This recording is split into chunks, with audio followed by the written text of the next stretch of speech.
please take a seat.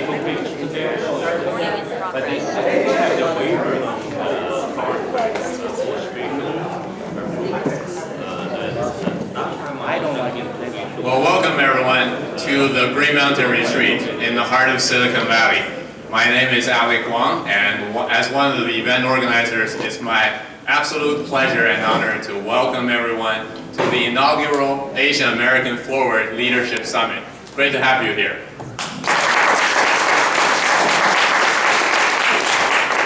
When I look around in the audience, I do see many familiar faces, and that feels great. Among our attendees are leaders from our political world, business communities, civic leaders, and other arenas. People who might have different titles in various places, but have a shared passion for the preservation of democracy, for the well-being of our society, and the future of our next generations. And that's what brought us here, during a time where a public health crisis has exposed shortcomings far beyond our health alone. A time where neither the low approval ratings of many government branches nor the high performance of the financial market necessarily aligns with the well-being of everyday people. A time where many important decisions about a better social contract for the future have to be made. And that's why we're here, to strategize, establish leadership, seek solutions to the issues around us, and more importantly, unite and support those who are making the effort to address these issues and pursue great causes.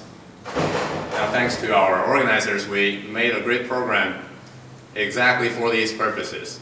Over the course of next 2 days, we'll have opportunities to hear multiple panel discussions and interviews about public policy, about finances, civic engagement, and other topics. We'll also have opportunities to mingle and network with other attendees, ranging from those in politics and business to those who are students, volunteers, or in other roles, all of which are making important contributions in their own ways. And of course, being on a 60-acre resort property, we'll also have plenty of choices to enjoy nature and the various amenities around us. And I'll be sure to share more information about those very soon. I do want to acknowledge that a lot of time, effort, and work has been put into materializing such an event from our sponsors, our organizers, volunteers, and speakers, and definitely the participation of everyone here was a critical component to making this event into a reality. So first and foremost, thank you everyone for your support and participation. Thank you. At this point, I'd like to invite a couple of our organizing committee members to give some opening remarks and kick things off. First, somebody who's instrumental to this event, who's been since the very beginning part of conceiving an idea of establishing a network, a retreat for AAPI leaders. He is a successful business person, a financier, former public company CEO, and a neuroscientist who contributed his vision to get this project started, and later his resources and experience to execute many of the details. So let's welcome onto the stage, Dr. Guang Yang. Good morning, welcome. About a month ago, Dang Song and I were talking about starting something like this because my experience with another camp, 150 years old camp north of San Francisco. And there in the beautiful woods, and we hike, we play sports, we drink, we build bonds. But most importantly, we discuss, talk about some of the biggest challenges, particularly politics and GOP politics, such as who should be the next GOP presidential nominee.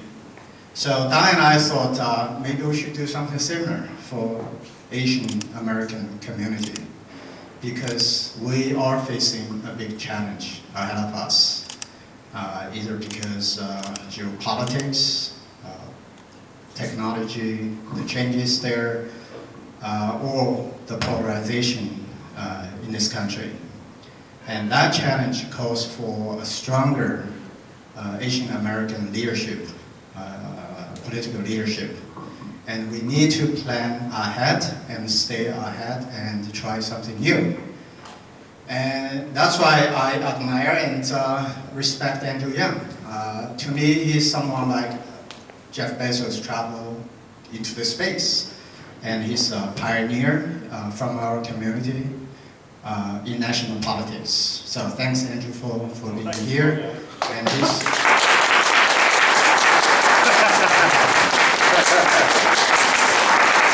he's always looking forward, looking ahead. He has a lot of ideas to share with us in the next couple of days. And thanks for all the candidates here, and thank you for your leadership and your commitment to public service. And thanks goes to all the supporters and donors. Enjoy time here, hiking, drinking, building relationships.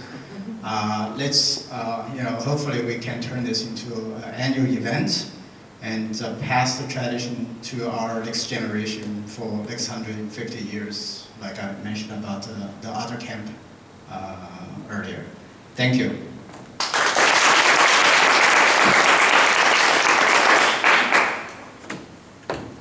Thank you, Dr. Yang. And with that said, let's go into the first session of today's program. And this first section of today's Asian American Forward Leadership Summit really has a lot to do with the word forward. I got to know many of my friends here initially through my involvement in Yangon during the presidential election 2020.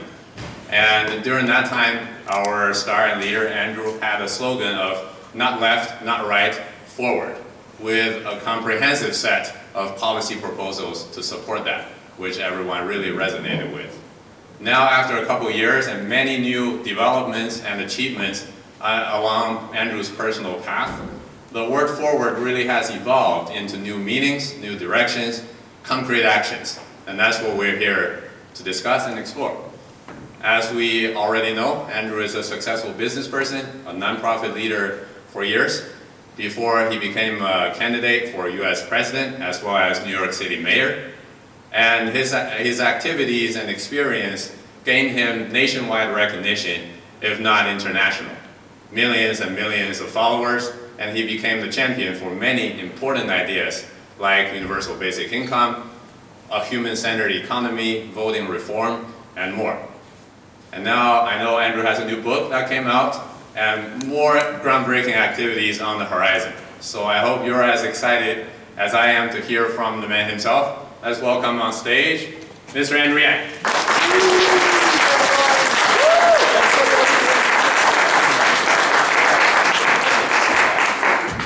Should I say a few words?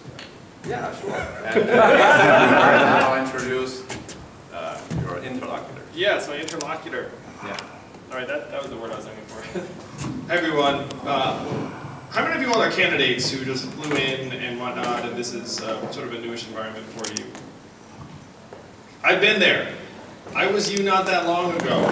When I was running for president, the people that I now consider close friends and supporters and allies and champions were brand new to me.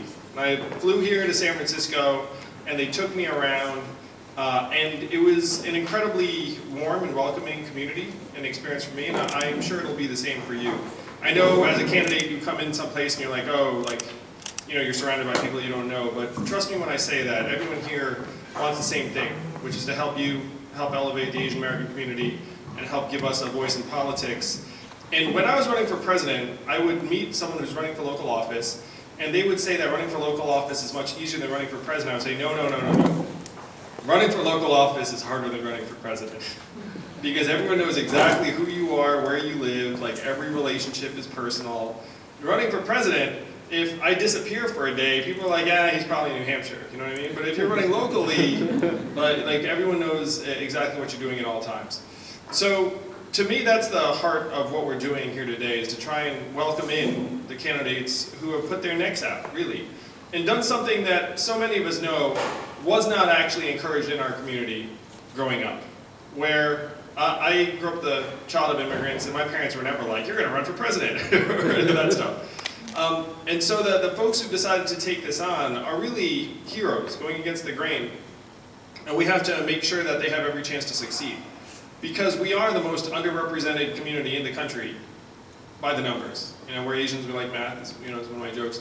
But we are the most underrepresented ethnic community in the United States in terms of electoral politics and leadership. So then if you were to dig in and say, why are we so underrepresented? You could have a number of reasons. But the folks who are the beginning of that change really are the people who are running, because they will activate more people in our community to vote, to donate, to get engaged, to care. That was one of my goals in running for president. When you run for president, journalists stick a mic in your face all the time and say, do you think you can win? Are you really seriously trying to win? Especially if you're a marginal candidate like I was. And if you were to say to them, no, I don't think I can win, then all of a sudden the entire interview goes out the window and you're an object of ridicule. So the only thing you could say is, of course I am running to win. There's no other reason to run. But I will confess to you all that I was running for a myriad of reasons, and one of them was to get an Asian American on that presidential debate stage because I thought it would be immensely meaningful for our community. I know many of you remember that when you turned on the TV and you saw me on the debate stage, you were like, whoa!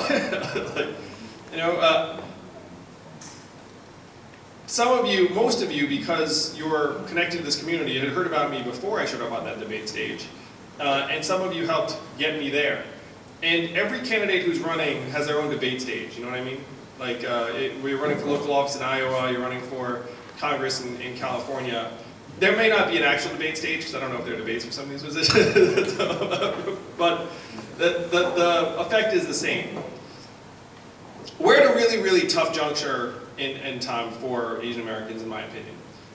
We are not a natural fit for either political party at this point in time. I don't know, some people are nodding.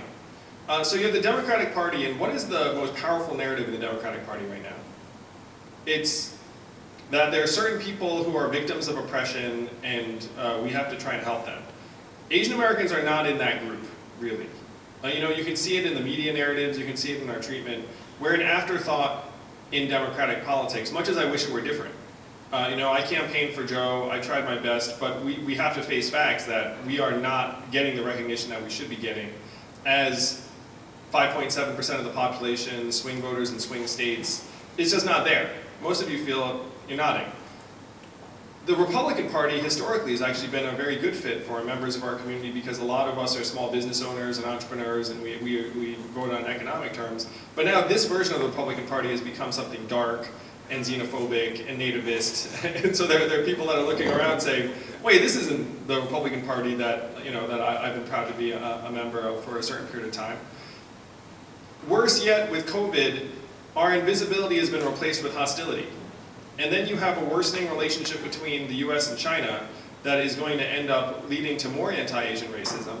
And eventually Chinese Americans are going to be bearing the brunt of that. None of this is news to you all, right? This is all fact. So the question really is, what are we going to do about it? What can we do about it? Now, I'm going to propose something relatively significant. How many of you all have seen the headlines that Andrew Yang's starting a third party? Most of you, probably. Now, those headlines are somewhat sensationalistic, not 100% accurate, certainly don't convey the substance of what I think our path forward is. But I do want to say that I believe that Asian Americans have a very, very important role to play in the future of this country. That we are naturally sort of somewhere in the middle. And as this country becomes incredibly polarized, we will be among the earliest victims, in my opinion. Polarization is at all-time highs since the actual Civil War, according to Political Stress Index. And there's no reason to think it's going to get better because all of the incentives are towards the extremes. The way that we can fix it is by actually fixing the incentives. And this to me is what Asian Americans should be all about.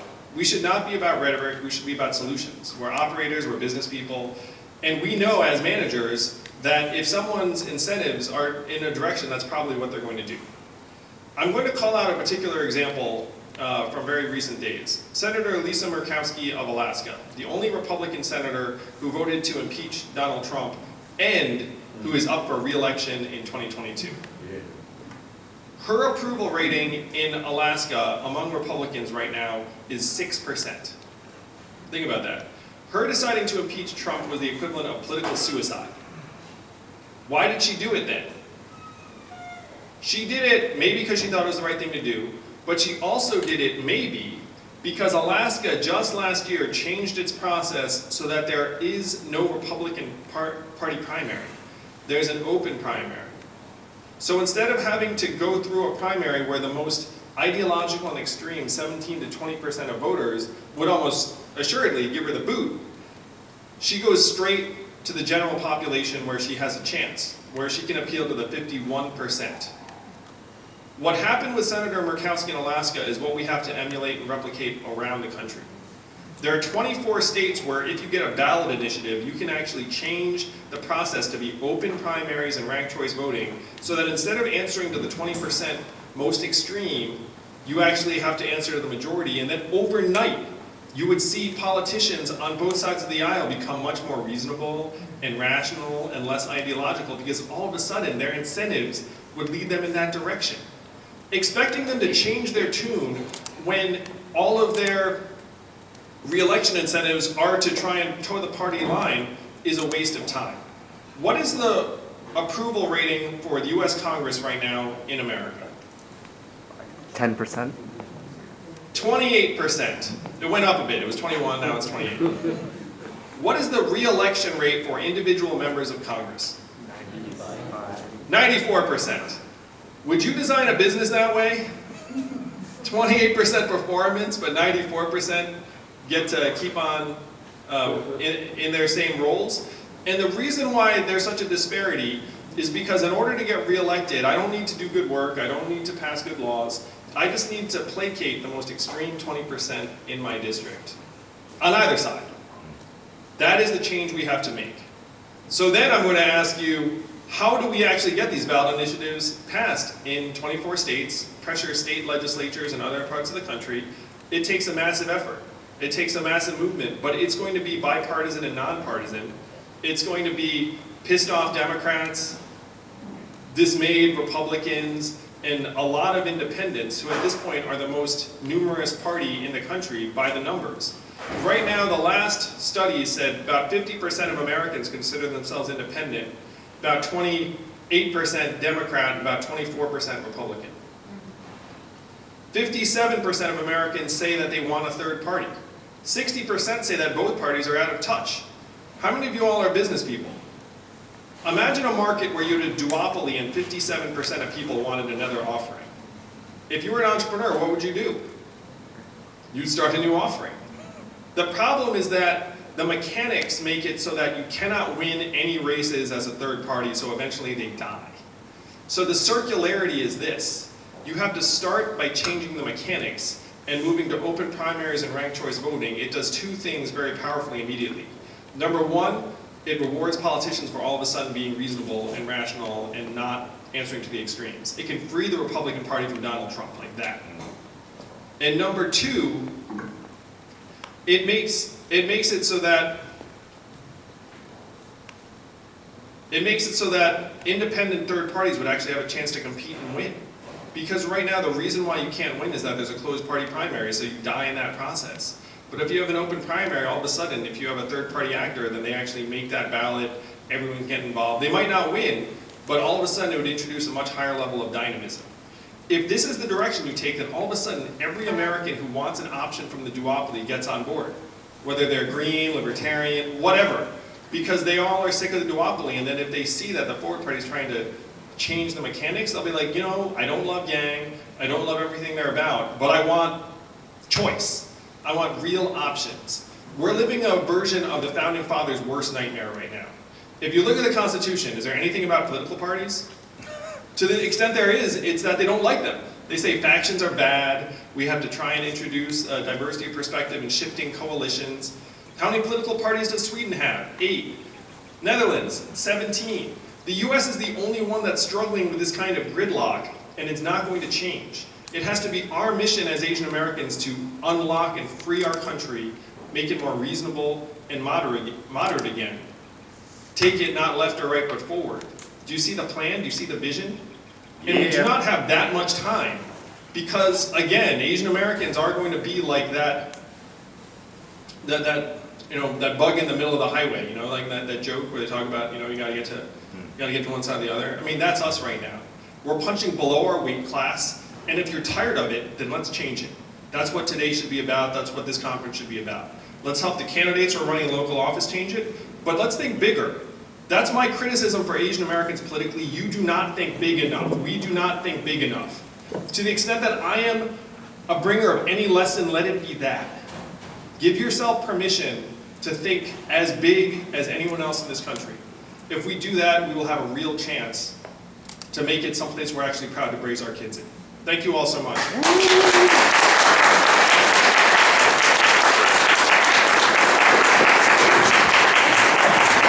Many important subjects mentioned: polarization, election structure, and with lots of statistics, I already know this will be a juicy section. Now, who would be a better choice to hold this conversation with Andrew than somebody who, without exaggeration, has been a pillar of the API community for decades now. He has dedicated his time, work, and energy to cultivating the next generation of API leaders, exactly so we can have more people like Andrew in the future. So it's my honor to invite onto the stage the founder of Board of Civic Leadership USA, Mr. Sandy Chau.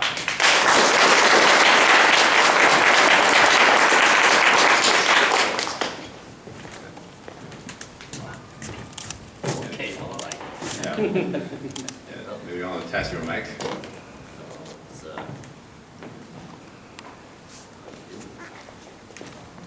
Hello? Can't read this down.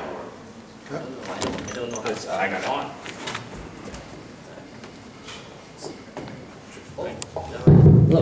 Oh, good. Great. With you two gentlemen on stage, I can't wait to just be in the audience and hear this conversation. Thank you. I was actually really hoped that the Andew would be continue his persuasive conversation with us, because it will be much better to have a coordinated thought process, so therefore we can actually learn a lot more. But somehow it's just the let's make it a casual conversation. All right. Basically, it's just the I would say for myself in the United States, I just went through quite a few journey by getting into know what is important, getting to realizing what should I do, and that journey becomes very influential for me. And then for the last few years that I first met Andrew, and that actually expanded my horizon, expanded my realizations, and what are important, what are the so pressing that we need to face our challenges in the future, especially to lead, to come out, and then facing our challenges, because this is a country of adoption, and this should be continued the greatest country of the world, and who are we looking forward to. So therefore, basically, it is so honor for me to sit next to Andrew, and then along the way, I kind of with Andrew, I understand that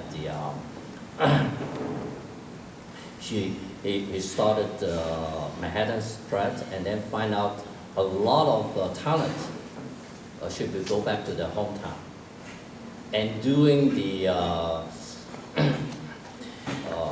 Venture for America, and then even the President of the United States is supporting that. And then the journey goes through that, and there's some transformation and need.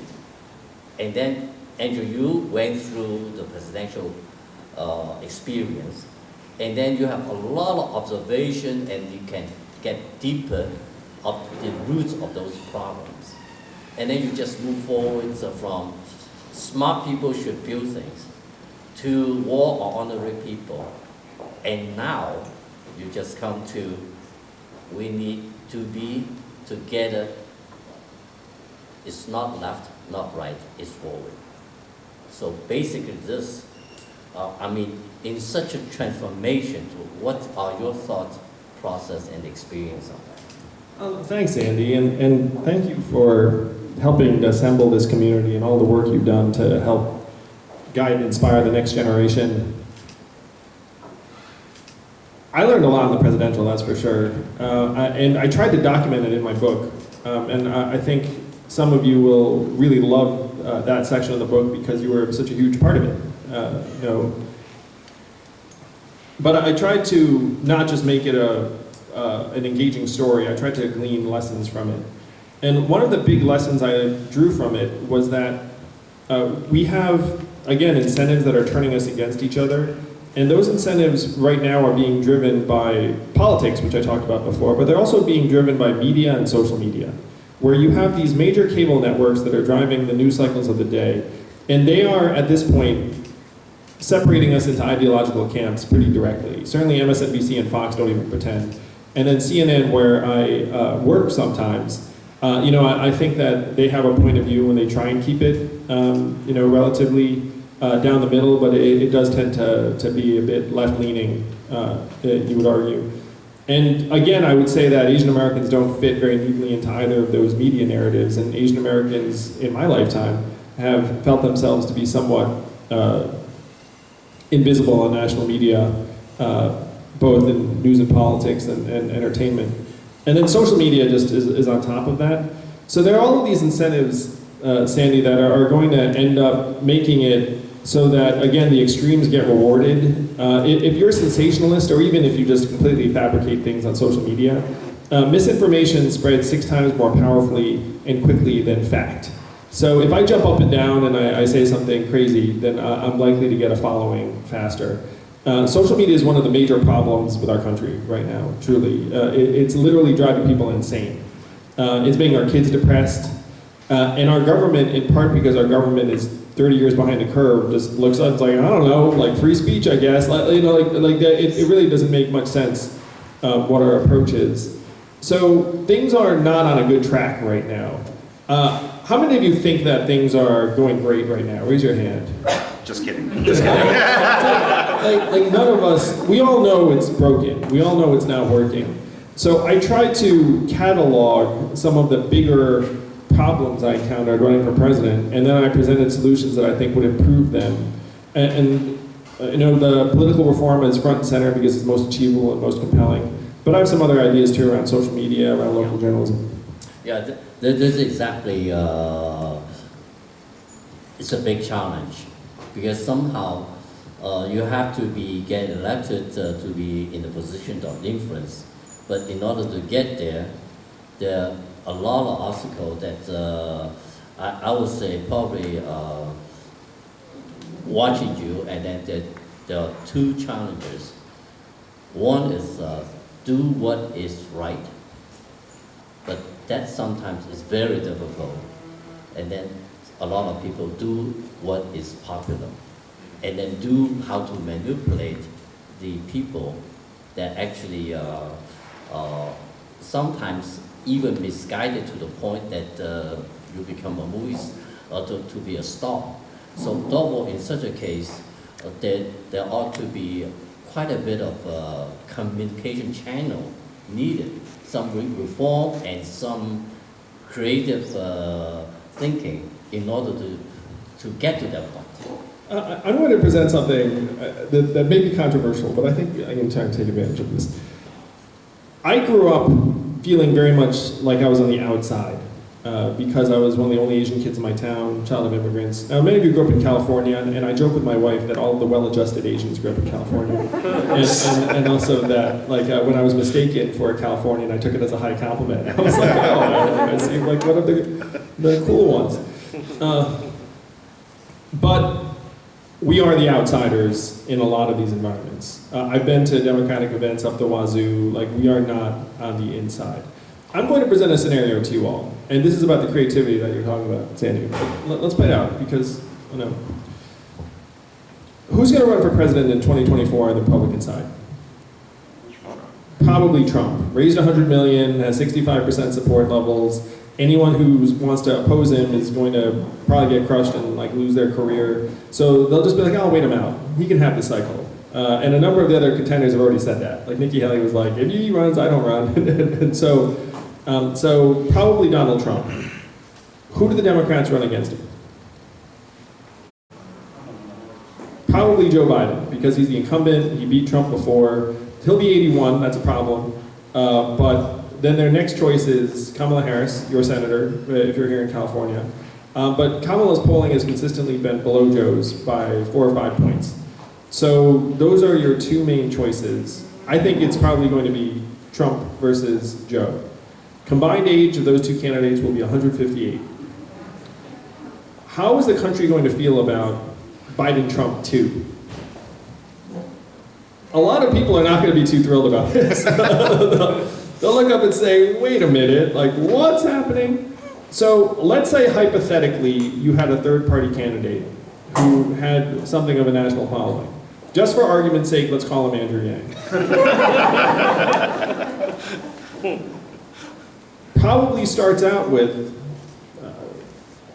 5 to 10%, roughly. And then let's say that this is the dynamic that plays out. If you're that person and you have 5 to 10% and there are these two clashing sides, what could you negotiate or bargain with one of these sides? You could ask for a whole heck of a lot. One of the things that's happening in this country is that you have these two polarized sides. The most powerful person in Washington is Joe Manchin. He's not 20 senators, he's just like the one right there in the middle. Like, you know, if we were to adopt this kind of plan, you don't need 51%. You just need a solid 5, and then you're the equivalent of that senator in the middle. So these are some of the things that I think we should be thinking about. Like, if you wanted to dramatically increase the political impact of Asian Americans in a short time frame, this would be one way to do it. That's by example. I was very moved in the Georgia Senate race. You actually say, "I'm moving to Georgia." That means you make a huge impact over there. I understand the Georgia elections, 2 incumbent senators get beaten because of that effort. And then by statistics, I believe Asian American voters represent maybe 2.6, 2.7%. It's 4.7. 4.7. Yeah. So basically, it is the Asian American vote that put the senator, the swing vote, the influence of that. Because of that, it is all in the future when people realizing that, this is what you talk about, the one that will make the difference. Yeah, the numbers are so tight in Georgia, where if David Perdue got 15,000 more votes in the general, then he avoids a runoff, and Mitch McConnell is in charge of the Senate, and then like the country's totally different. 15,000 votes.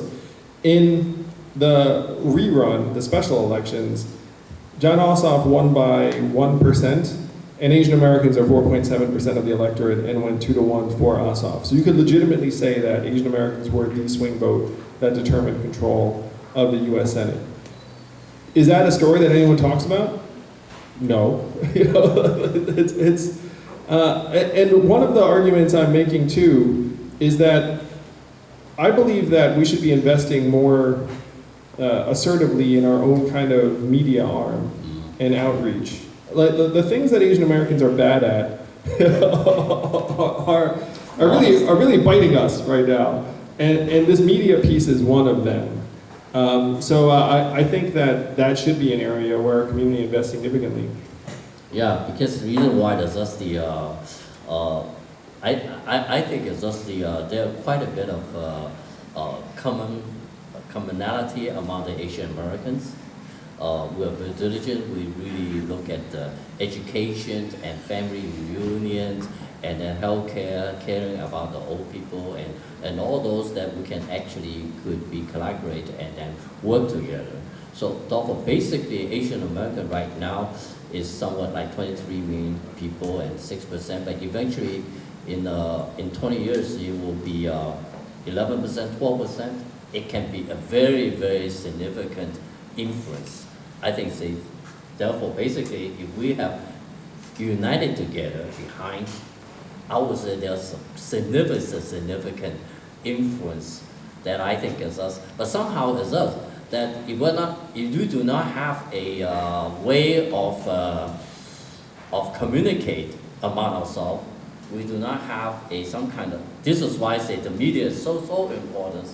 And earlier I was talking to Dr. Yan, is that with the onslaught, this is what you mentioned about everybody have cared about the future, because AI and automation is going to be a very big factor, and Americans are sleeping. But Dr. Yan said AI will make things changes. I think we need new creativity to make sure messages are sent out and urgency are communicated. So therefore, basically, what kind of idea or what kind of thinking are you thinking about along the side? I can share with you all my media idea. Maybe someone here will run with it. It'd be fun. So a number of friends have said to me they have no idea where to go for news nowadays, because they feel like all the news has been politicized, and so they don't know where to go that's quote unquote objective. One of the ways that gap has been filled is through podcasters and independent voices. One of the biggest successes in that space is a pair, Crystal Ball and Sagar and Jetty, one Asian American. And interestingly enough, my path and Crystal's and Sagar's is very much tied together, where they had an online show called The Rising on the Hill, and they found that anything they did about Andrew Yang got more clicks. So they started to cover my campaign very closely, and then my audience and their audience was very much like they grew together. Now they recently went independent, and last I checked, their podcast is one of like the top 10 podcasts that's out there.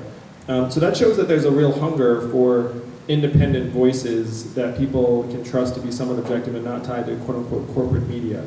So my bright idea is to try to find the next Crystal and Sagar in various verticals, and then invest in them, give them professional resources, take some of the risk out, and then build a constellation of individuals. My theory is that people don't trust institutions anymore, they trust people. And so if you find someone who's built like a community of trust, and then get them resources and build a constellation, then that's the next generation of news network. And that there are news outlets that produce news and whatnot, but that's not what people really want. People want someone to synthesize and explain to them what's happening, that they trust. That's what Crystal and Sagar are doing, and I think we can do the same. And by the way, if you wanted to, you can make it diverse and like hire lots of, hire some more Asian Americans in this. But there's a need for an independent news outlet that people trust, and I want to be one of those voices. I have a lot on my plate. So I'd like to be part of that constellation, but I can see that constellation in my mind's eye. Right now it's actually already starting to take shape, but it's individuals. So the question is whether you can try and identify the up-and-comers who haven't quite hit that level yet. Yeah, I think it's just among the audience, especially in Silicon Valley, there are quite a few venture capitalists and business startup people in terms of using AI and using, as long as we can generate audience, and then you can use the technology and push the right message. And then it is the way, I would say, by working with Andrews, I think the right media could arrive. I want to actually ask you all, because I'm genuinely curious. What is the most prominent Asian American media outlet today? Angry Asian Man. Okay. Wow. So John says Angry Asian Man. That's one thing that came to mind. The thing that came to mind to me is that there are a few prominent YouTubers. Yes. Wong Fu. Maybe Wong Fu, maybe. No, I'm going to suggest that that's something of a void. I think recently that in different new platforms like Clubhouse and things like that, when they come up, and also the new influencer happen. We just need a lot more influencer in different media that actually are united and then agree upon and then what's important, what's not important. I would say it's so important. I'm randomly just going to give a shout out to someone who's in this camp that I think that that him being given more prominence would be helpful to us. There's a writer named Wesley Yang. He wrote a book called Souls of Yellow Folk. I'm friendly with Wesley. I think he's brilliant. I think he's got a very strong perspective. He's the kind of person that could really use a bigger audience and resources. And there might be other people like Wesley out there. You like band together 12 of the Wesleys, you'd have something really important. Yeah, there might be a good ideas because reason why is that we could always participate in those influencers if they are on the YouTube and then they have a Patreon account and then we just can continue to support them. What's interesting too, I'm just going to go into this a little bit more, is that like each of us has a different medium that we're good at if you're creative. So I would say that, well, you all can tell me, I don't know what my strongest medium is, you know, it's like, I don't know if it's writing or video or social media or whatnot. Wesley is primarily a writer. Like his strongest medium is his thinking and writing and synthesis. And then there are people on YouTube that their strongest is social media. So I think but it'd be really an interesting project. Anyway, I'm getting excited. I don't know if anybody wants to take this on. Yeah, Henry loves it. well, We should come up with, wait, I'm going to insist on this. We should come up with a name for this right now, because as soon as you name it, it becomes real. Yeah. So let's just figure out what the name is for the constellation of Asian American creators. Well, this is really wonderful. We come in with anticipation of a good speech, but end up we have to go out With a mission. Yeah, with a mission to. There is a lot of things. A TV producer friend of mine was heading in this direction, and the name for his company I came up with, I'm sure he wouldn't mind if we all just like ended up working together. Visible Media. What about forward media? Oh yes. Okay. All right. Okay. I like it. I don't know good. branding. All right. Forward Yeah. media could be really powerful, Yeah. you know, because each type of political orientation has its own media outlet. Yes. So you would want Forward to have its own media Yeah. outlet. Thank you. Yeah, I Go do a lot of start and branding. then we'll I think follow that- you. Yeah, I've done branding for my life. So. Yes. I would say very much is just the polarization. Is just that a lot of times when you do not have the influencer in the middle, a lot of times the polarization would be like what you mean the popularity jumped from 21% to only 28%. This is what happened is this polarization is just that the very, very rich will get very, very rich. And the poor, one party, they take care of them. And then what happened to the middle? If you use a top quintile to bottom quintile, it is the middle 60% are really footing the bill, and they have, I understand that they're really far from able to make their living standards up to their parents. So therefore, basically, you are really addressing the major America. Yeah, the pandemic has exposed just how vulnerable a lot of Americans have been. So one number that haunts me all the time, haunted me when I ran for president, and it's gone down since then, is the labor force participation rate. And one of the biggest misconceptions about me and universal basic income was somehow that I was going to not want people to work. And one of my jokes was like, I'm Asian, I love work. The problem right now is that our programs have negative incentives attached to them where if I work harder, I get less money. And I heard that over and over again when I was traveling the country. Like people, it's like, hey, if I make more money, then they take money away from me. That's just bad design. And so if we just said, look, you get this money and then you get a part-time job, you keep that too, that's the right incentive. But right now, the labor market is so wounded and people are checking out at a level that I'm not someone who thinks that that alone would do the trick. Like there needs to be a real concerted effort, and this is a tough thing because I have my own ideas about what government is good and not good at. But we have to create more and more touch points in the economy for people to have work they want to do and want to work. That to me is the biggest challenge in American life right now. More and more people are just getting pushed to the side, and then after they get pushed to the side, they become drug addicted, mentally ill, politically extreme, and that's hastening the polarization.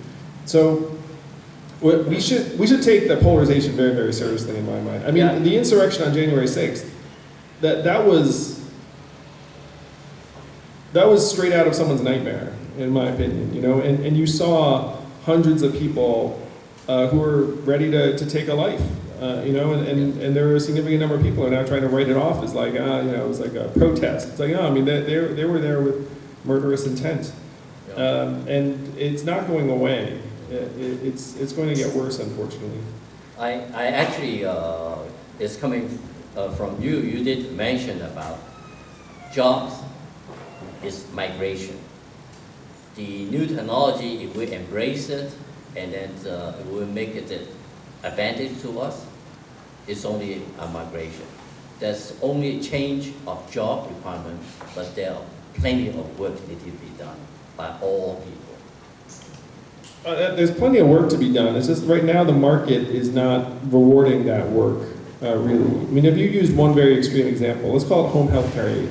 Aging population, massive shortage of home health care aid, so then everyone should be signing up to be a home health care aid, right? It's like, well, turns out that we compensate that work at a very low level, we don't give you health insurance for it, and the turnover as a home health care aid is over 100%. Like people don't do it for more than, you know, a number of months because it's brutal, it's underpaid. Most of the people who are doing it are immigrants and women of color.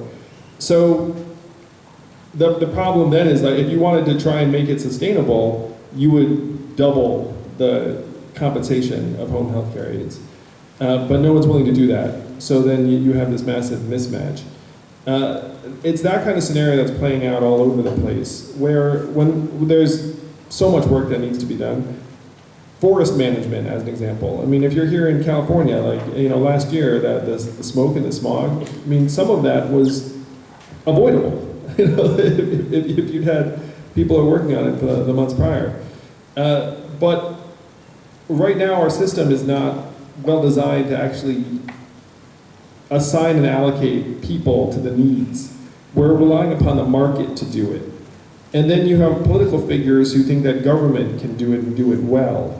And I want that to be right, but there are a lot of gaps. And when you put that stuff on government right now, the efficacy is spotty at best. It tends to be very, very low. One of the things I said in my last book was the abysmal success of government-funded retraining programs. It was something like 12% or 15%, something that would get you completely kicked out of industry if you were a private company and you said, hey, we got a 12% success rate, then they'd be like, you know, you go out of business the next day. So this is, to me, something that we're going to be struggling with because the private sector doesn't have the incentives to do it and the public sector doesn't have the capacity. Yeah, you did mention about quite a few things. You went through the campaign and then the media of their way of commercialization on how for them to sell more advertising rather than what is good for the country. And then again, there's institutions breakdown and failure, and that actually is not addressing to the real problem. And also we have a system of really antiquated and then not relevant and actually not, it's put it this way, it's almost make humanity last rather than humanity first. I think that's what happened. That's a reasonable slogan. We do have a lot of ideas in terms of, we do have a tax code that's breaking down. People, sophisticated people don't know even how to report the tax and everything. And there should be a lot of streamlined and everything relevant to the advancement of society. And that you did mention about, because of time, I just want to put everything in one area, about ranked choice election, about term limits, about accountability to everyone. I would say there's so many more challenges about everybody should have the health care. Education cost is too high, and there's lots of idea and solution whatsoever. In a nutshell, at least we're behind you, and how you're going to do with all these things.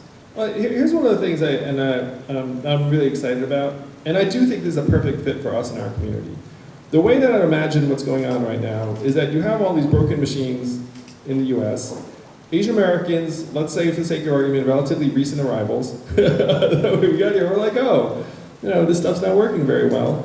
And right now, what we're trying to do is we're trying to get included in the machinery. We're trying to say like, hey, look, like we should be participating in this at a higher level, which we should. But at the same time, to me, what our strength is really, our strength is the capacity to build something new that actually works and works better. Because if you send us into the broken machinery, we'll probably end up just being like attached to the wheels as they turn. Like, we should be trying to build our own functional institutions, and this is what we excel at. This is what we're great at. This is actually going to build on our outsider status and make it a virtue. And when you talk about me trying to solve all these problems, Sandy, I don't have any illusions about how hard some of these problems are. It's one reason why my main thing was to give everyone money, because that I was very confident we could do. Some of the other things, it's like, I don't know if we can do that. But one of the jokes my friend Andy Stern used to say is that our government is poor at many things, but it is exceptional at sending large numbers of checks to large numbers of people every month. It's like a core strength. And so we should lean into that strength. We should lean into our strength as a community too. We can build institutions and maybe even a party that works the way that we want to, that we're at the center of. One of the things I get drawn into a lot, and I believe in it strongly, is that Asian Americans talk about how there's something of a bamboo ceiling around our corporate advancement, where we get to middle management and VP, but we don't get into the C-suite, don't get named to the board. And I got that lesson very clearly when I was young from my father, who said when you can't invent anything anymore at IBM, they make you a manager, so all the managers are white and all the engineers are Asian. I heard that when I was 13 years old. And when I heard that when I was 13 years old, I was like, wow, I really don't want my career to be dependent upon whether the people above me decide that I'm the person that they want to promote. That struck me as a not great way to have my success determined. And so I thought, well, you know what would be a better way to have my success determined? Start my own thing. If it grows to become significant, then great. If it doesn't, then at least, I succeeded or failed based upon my own capacities and merits. That was what I internalized when I was 13 years old. That's one reason why I ran for president. And I think that's what we should do as a community. Where if you have these broken machines and we're throwing ourselves into the gears, that's not good. We actually can see how broken it is. This is one of our strengths, again. We can see it. We can see what it should be. We build what it should be. And even if we can't solve all these problems, Sandy, we will have built something profound that works for us and our community and a lot of people. And that's a legacy I'd be proud of.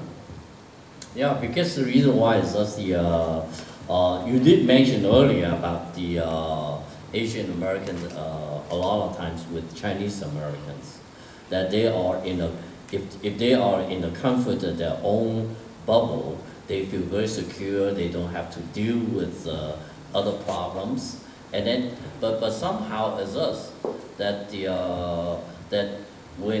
whenever I was very moved from you, is just whenever you talk about some injustice, and then when you're talking about somebody, when you think about your next generation, it is something very emotional, because we cannot be in the bubble and then try to change the world and pave a good future for our next generation. That's so important. Their education, their healthcare, and then the mental state and everything is so important. So therefore, basically, from what I read and then I hear from you, is just that we no longer can be in the comfort of our own bubble. If we do not go out, the future will not be safe, will not be comfortable. So therefore, basically, this is what we needed. And this is something that we run into, where one, it's just the way I think. But if Asian Americans were to go around arguing for our own interests all the time, it probably wouldn't work out that well for us because there aren't that many of us, and people don't care about us that much. It's not like a phenomenal thing to lead with. And the argument I made, because I believe it in my soul, to what you're just saying, Sandy, is that what is good for this country is good for Asian Americans. And if we can keep this country strong and whole, then my kids and your kids will grow up in a place that will be great, and they'll be fine. If this country disintegrates, things are not going to go well for us. We're going to be among the earliest victims, in my opinion.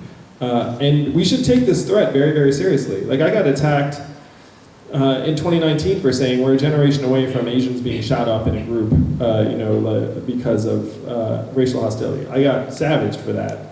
And then it happened, months later, and then it's like, we're at a point where you can imagine worst case scenarios, and they will probably come true over this next period of years.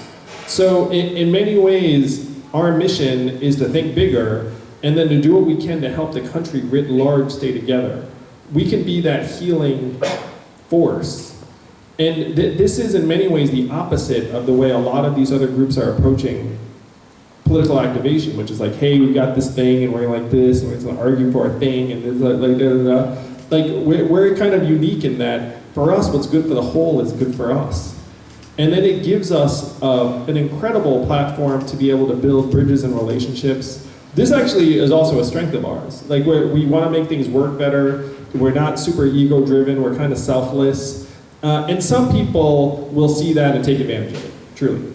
But some people will see that and say, wow, this person genuinely just wants to help. They really don't care that much about anything but solving the problem. One of the core tenets of the Forward Party, and I hope you're excited about this, we can build something amazing, is grace and tolerance, because that's what this country needs. And this is what is going to be a win for us in our community, is that right now there's all of this moral posturing about who's right, who's wrong, who's racist, who's not racist. All of that stuff is a loser for us over time, in my opinion. Of course there's racism against Asian Americans, but if we make a narrow argument based upon just the things that affect our community, if we're 5, 6, 7, 8%, it's still not going to win the day, because this country is coming apart. You know what I mean? If you get a slightly better deal for yourself in a country that's coming apart, your kids are still screwed. We're at a point where we're going to have to think bigger about how we can keep this country whole. And this country, this is the wild thing. It's I think about this all the time. I talk to my wife about it. How is it that I have been in this position for this last number of years? It's because our system is breeding the leadership and humanity out of people. It's wild. We have this system that's just sanding people down. And this is one reason, again, why we have this chance, because we're kind of like a free agent, like a floating radical that can heal it. I don't know if you all feel this the same way I do. I don't know if this is compelling to you. But I look at them, I'm much more like you and your kids than, I ask my wife too sometimes, it's how did I wind up being on the debate stage 7 times, being in a position now where I see a problem, and for whatever reason, I'm the only person who's now going after this polarization problem with a real structural fix. It's because everyone else is in a system of incentives where if they answer those incentives, they keep their job, they make more money, they do well. And I'm driven by other things. I'm driven by what is actually going to make it so that my kids and yours can grow up in a country we're still proud of. That's the strength of our community. It's that, we're capable of thinking outside of ourselves and being selfless about it in a way that I do not think is true of many other communities in this country. Wow. You know, I've been in a lot of political rally and things like that.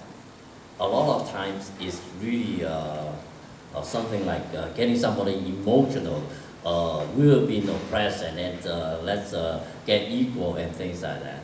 But in your campaign, there's no individual ethnic groups issue, but rather what is good for America. So basically, when you mention about what's good for America, will be good for Asian Americans. I think that's so important because it's on the whole, on a positive note. And then what you had inspired us is actually let's work on the positive side. When you want on the negative side, it just cancels out a lot of efforts. And then Asian Americans are really the better educated in the country statistically, and also the more diligent. And then they solve problems. So Yes, we're the problem solvers in America. I would say, looking for the audience and everybody who's watching this, let's get together working on the positive side. Yes. And solve problems, and then only the problem is solved that we can move forward and the whole party becomes so important. Yeah, amen. And one thing I do want to bring to the table for us, and I think our community does resemble this, so much of politics right now is so negative and nasty, and it makes people want to disengage, and it depresses you, and it gets checked out. I want to give rise to something that's positive and vibrant and fun and human, and like recognizing the seriousness of the problems. I mean, the problems are very, very grave. But it doesn't mean we have to be stressed out and miserable about them all the time. You know, we still have to be able to enjoy lives and be able to play with our kids with that sense of light and joy and happiness.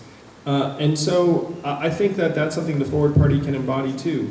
When you look at the successful Asian Americans on YouTube, so many of them are very, very funny and lighthearted. I don't know if you know what I mean? Like that's kind of. And there's something about our culture too that gives rise to this kind of ebullience. I get attacked for it sometimes. It's like, oh, how can you be so chipper? You know, I'm a pretty serious guy, you know, like the rest of it. But I mean, I have like a good attitude. People talked about when I was running for president. It's like I would tell these doom and gloom stories about robots and automation, but it was sort of like interesting and a little bit funny, and the rest of it. Like right now, that story is polarization. Like you can tell funny stories about how we're going to tear each other apart. And the Forward Party can be like the healing antidote. Like I realized that also I should like lean into that. It's like we don't have to just make people mad all the time. You know, like that's that healing centrist, moderate grace and tolerance force. It's like, look, we're human, we're fallible, we don't agree on everything. You know, like we are different in different environments, but you know, we can emphasize the commonality. And that's been missing in our politics for a long time. And I would say, too, that message would be very positive for Asian Americans. Because if people look at each other and just see the humanity and commonality, then they see someone of, you know, Asian descent, and they're like, you know, this person's just like me. Yeah, this is why I really admire Andrew. It's because a lot of people say that for example, in any kind of things, you need somebody who is intelligent enough to have a plan, and then charismatic enough to influence people. But somehow, this is not the most important part.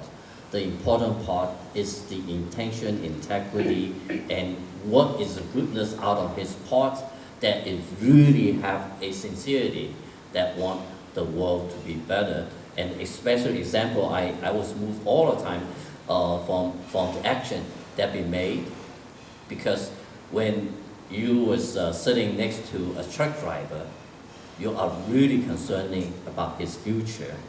And then at the end, they really get sold that if somebody cared about them. So this is what I say, when you campaign on humanity first, and then humanity forward, and this is something that is so important that we have to behind that spirit, that behind that grace, behind that integrity and care. So therefore, unless you have the quality in the leadership, the country cannot progress unless you have that heart. So therefore, this is what I would say. A politician is not to manipulate, but rather the heart behind it. I was so amazed of that. When you come out, Sandy. It means a lot to me. it's not individual ethnic group, but rather what's good for all people. No, I'm genuinely driven by that, and I do think that's the path forward for our community too, is that if we can make people feel like we're on the same boat, then it's going to be much better for our kids. You know, my encouragement is that do read the first two books. Those are very inspiring and then very relevant.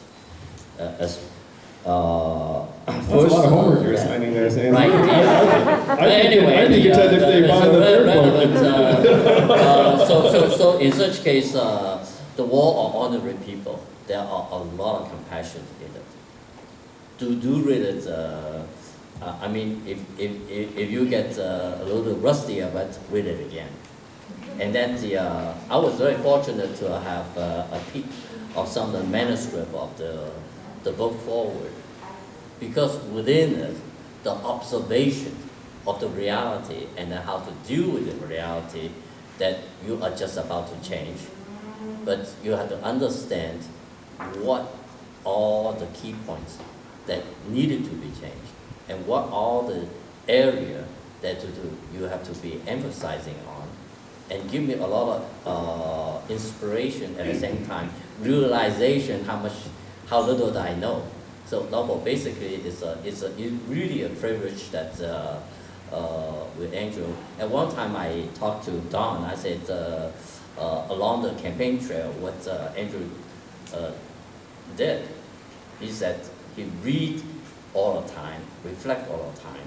So therefore, with this kind of energy, I would say this is a movement. This is a people behind this movement that we have to follow. Oh, well, thank you, Sandy. I was a real avid reader as a kid, you know. I mean, it's like as a bookwormish kid, and I won a prize as most pensive when I was in first grade, which meant I just didn't talk a lot. I would just like look around and like the rest of it. I was the last person anyone would peg as a political candidate. That's for sure. But you know, you end up developing the capacities that you need if you feel strongly about what you're doing. And thanks to you all and thanks to the people that have supported me, like I do feel an immense responsibility to maximize my impact because I know there aren't that many people that have the potential to make positive changes at the level that I do, thanks to you all. So I'm going to do my best to live up to that. Thank you all. Yeah, that's wonderful.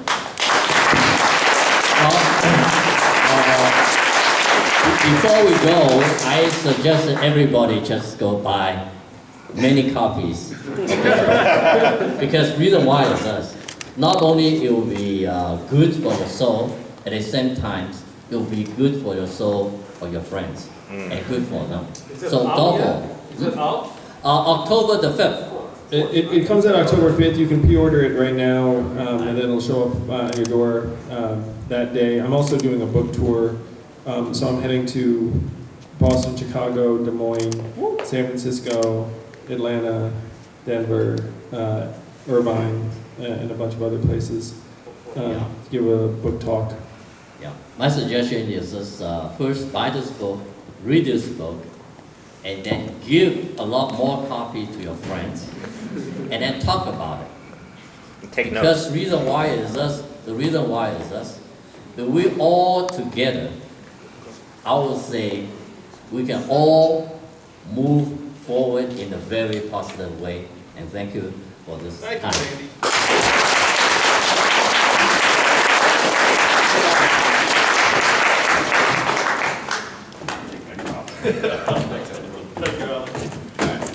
Thank you, Andrew and Sandy. What a great conversation. I think any of the variety of topics being covered could be elaborated into an hour-long discussion, but emphasize the commonality, do good, think positive, and what's good for America is good for Asian Americans. That's a good takeaway. And I have to say, naming the party the Forward Party has great strategic value because by definition, any opposing party would be the backward party. I'm pretty sure no one wants that. Right. Well, we're just the name of the media, not a party. We just elevated the party. We're talking about a lot of hypotheticals. Well, something will happen.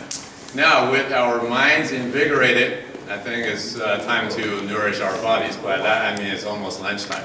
But before that, I do want to thank the owners of this facility to make this place available for our event, Ms. Teresa Lai and Janice Ye. Yeah, Janice, would you like to? Hello, everyone. Oh my, I'm too short. Thank you for coming, and we want to welcome you to Green Mountain Retreat. We're a conference center and a retreat facility, so I know some of you are staying overnight in our cottages, in our dormitory. After your lunch, and I think there was another event, but there's some free time, you can please feel free to enjoy our hiking trail. We have basketball court, swimming pool. I don't know if you're all dressed for that, but you know, if you like some exercise.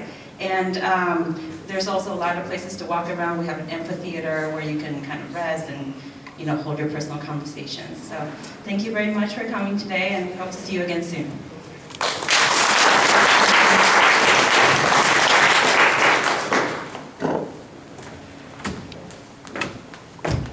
Thank you, Janice. And with that being said, lunch will be served pretty soon, shortly in 10-15 minutes or so in that area. So now it's a little bit of a break time. Please enjoy yourselves and later help yourselves to food. Please do come back to this dining area because during lunch session we do have some special speakers that will introduce themselves, and I will introduce them as well. So yeah, enjoy yourselves. Thank you.